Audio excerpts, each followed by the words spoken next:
நிச்சயமாக இது வழி வழியாக நாம் பின்பற்றும் வழக்கம்.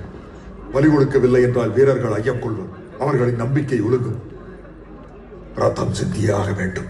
ஆம் இளவரசே, போருக்கு முன் பலி கொடுக்கவில்லை என்றால் காளியின் சினத்திற்கு ஆளாவோம். தாயின் தாகம் தணிக்க ஒன்றுமறியாத மிருக பலி எதற்கு? கொதித்துக் கொண்டிருக்கும் என் ரத்தம் சிந்தட்டும். ஜெய் மகிழ்மதி.